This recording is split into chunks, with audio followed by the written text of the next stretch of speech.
இந்த தீப்பெட்டிக்கு புவிசார் குறியீடு இருக்குன்னு கடம்பூர் ராஜு ஒரு ஆதாரம் சொல்றாரு, அதுக்கும் பதில் சொல்லியிருக்காரு கடம்பூர் ராஜு அவர்கள்.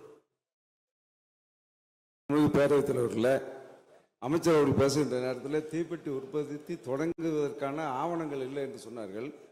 அந்த ஆவணங்களின் அடிப்படையில் தான் இன்றைக்கு நூற்றாண்டு விழா, தீப்பெட்டி தொழிற்சாலை தொடங்கி நூற்றாண்டு விழாவை சமீபத்தில் சிவகாசியில் சிறப்பாக கொண்டாடினார்கள். அதில் மாண்புமிகு அமைச்சர் நிதியமைச்சர் அவர்களும் மாண்புமிகு வருவாய்த்துறை அமைச்சர் அவர்களும் அதில் கலந்து கொண்டார்கள்.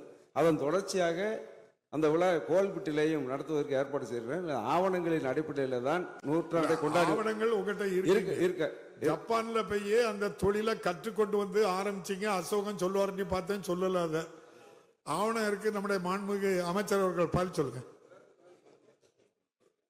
மாண்புமிகு உறுப்பினர்கள் அந்த ஆவணங்களை முறைப்படுத்தி தருவார் என்று சொன்னால் நிச்சயமாக புவிசார் அந்த உரிமை கிடைப்பதற்கு நம்முடைய அரசு தகுந்த ஏற்பாடுகள் செய்யும் என்பதை தெரிவித்துக் கொள்கிறேன்.